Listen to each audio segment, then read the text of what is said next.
Under pressure. In this module, you will learn what pressure is, how pressure influences volume, why we need to equalize, and what the consequent physiological implications of this are.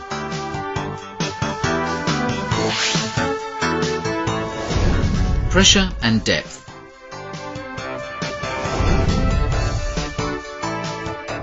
In the previous chapter, you learned that an essential feature of a mask is that it has a nose pocket that can be pinched from the outside. You also learned that a mask with a reduced internal volume can be equalized more easily. These features are directly linked to an extremely important factor for divers. Pressure increases with depth. But what is pressure? In physical terms, pressure is a force exerted on a surface. Let's examine a practical example of pressure. A person walking on fresh snow will sink deep down into it, while someone wearing skis will sink much less. In the two cases, the total weight of the person remains the same, but what does vary is the surface area over which the weight is distributed.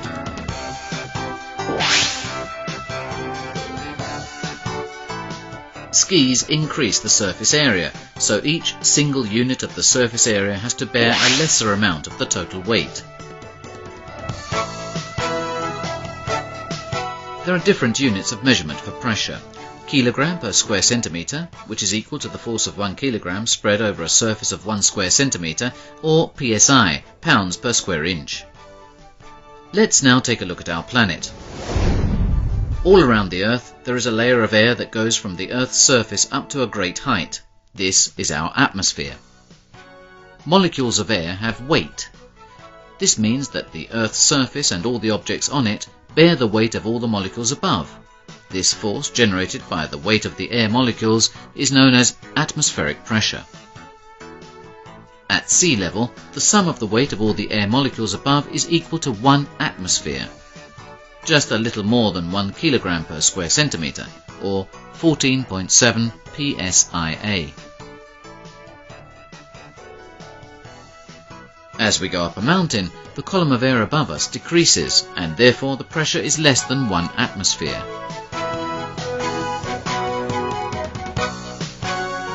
Now let's go underwater. Molecules of water are much heavier. A column of salt water about 10 meters, 33 feet high, weighs about the same as the entire column of atmospheric air. This means that for every 10 meters, 33 feet of depth, the weight of the salt water generates a pressure of 1 atmosphere. This pressure is known as hydrostatic pressure. As divers, we are interested in the total pressure we are being subjected to. Therefore, we use the term absolute pressure, which is the sum of the hydrostatic and atmospheric pressures. In this way, we take into account both the column of water above us, as well as the column of air exerting a force on the Earth's surface. So it's easier to see that on the surface we have a pressure of 1 atm. The final A means that we are referring to absolute pressure. While, as we descend beneath the surface, the pressure increases progressively. At 10 meters, 33 feet of salt water, the pressure is already 2 atm. At 20 meters, 66 feet, it is 3 atm, and so on. It is not easy to notice these variations in pressure because our bodies are made up of mostly solids and liquids, which are not compressible. However, if we take a closed plastic bottle full of air with us under the water, we can see that as we go deeper, the volume of the bottle decreases.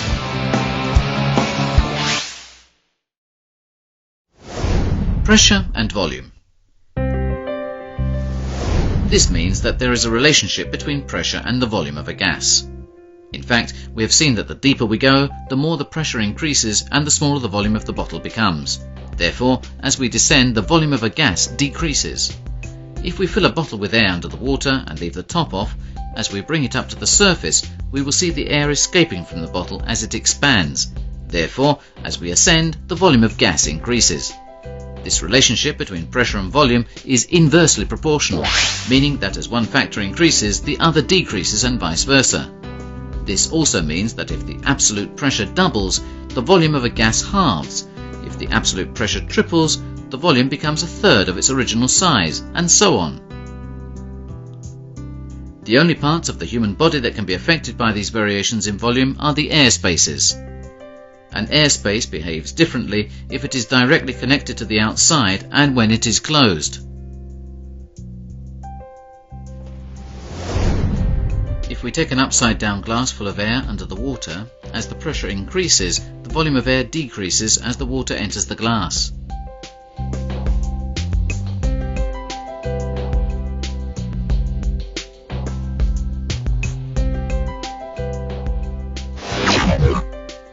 Let's now close the glass with a membrane. As the pressure increases, the membrane will curve inward, intraflexion, equalizing the internal and external pressures as long as the elasticity of the membrane allows this to occur. At a certain point, the membrane cannot stretch any further, and the pressure of the gas inside the glass will be less than the external pressure. This is a squeeze. If the pressure increases further, the overstretched membrane will tear.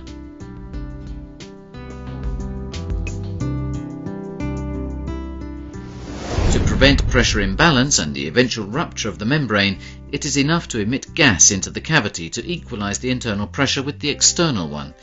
This is often referred to as equalizing. Being able to equalize air spaces is essential in diving.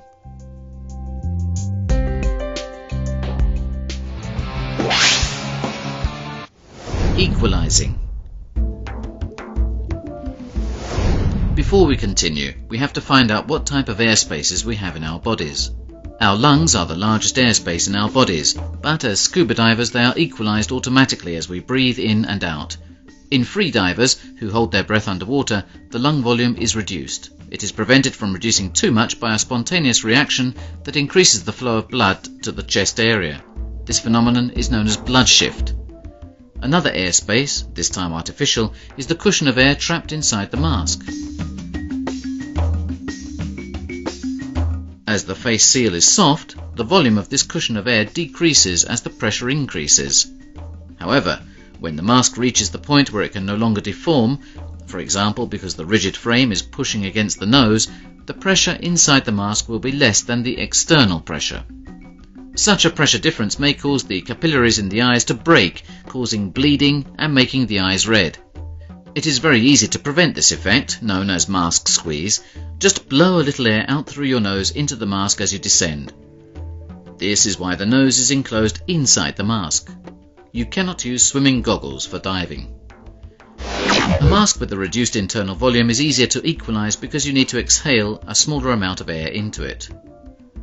Another airspace that is connected to the outside by a membrane is the middle ear. Undoubtedly, you will have experienced at least once a strange feeling of pressure in your ears while traveling in a car, an airplane, or diving underwater. What causes this?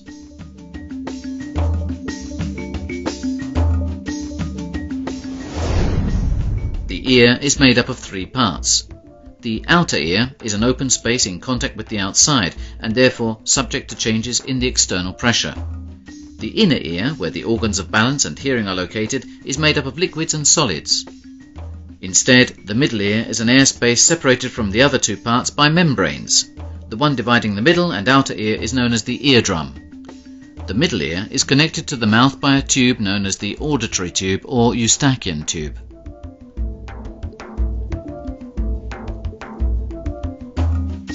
As we descend, the pressure increases. If the pressure in the middle ear is not equalized, it behaves in the same way as the glass with a membrane. The eardrum curves inward, causing a sensation of pressure. This difference in pressure causes pain and may even result in the eardrum tearing. The increase in pressure can be equalized by emitting air into the middle ear through the Eustachian tube. By using special equalizing techniques that the instructor will teach you, you will be able to equalize the middle ear and compensate for the increase in external pressure.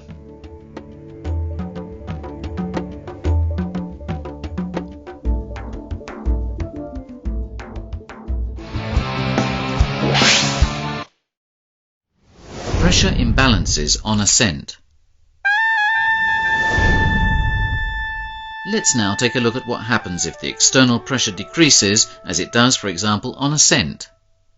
The closed cavities, such as the lungs of the free diver, return to their original volume. Open air spaces can eliminate any eventual excess gas without any problems. But what happens to those air spaces enclosed by a membrane? If the excess gas is not eliminated, the membrane will curve outward, extraflexion, due to the force of the internal pressure. This is a case of pressure imbalance in decompression, or reverse block. This situation can also cause damage to the membrane if it is stretched too far. In the case of the middle ear, the opening of the Eustachian tube allows any excess air to escape automatically. In our next module, we will look at what to do if this doesn't happen.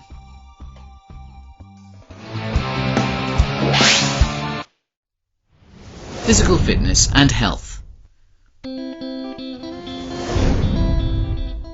Diving is one of the most exciting activities that we can do on our planet, but to be able to enjoy it to the full, you must be in good health, just as you must be when you do any outdoor sports. For example, if you have a bad cold or sinusitis, you shouldn't dive because you are likely to have problems equalizing. Being fit is also important. Strong leg muscles and being fit will undoubtedly help. If you are out of form, get training.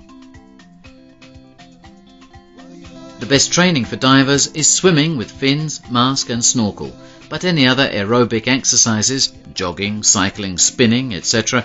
are also valid alternatives. If you are out of form, you can easily get cramp in the water, maybe when you are a long way from the shore or the boat. Your instructor will teach you how to deal with this problem. However, if you begin finning again using the same style, it is very probable that the cramp will return. Changing the finning technique will reduce this probability.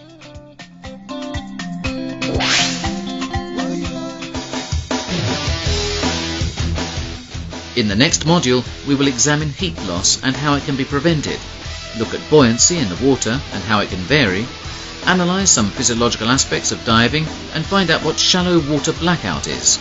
Until the next time.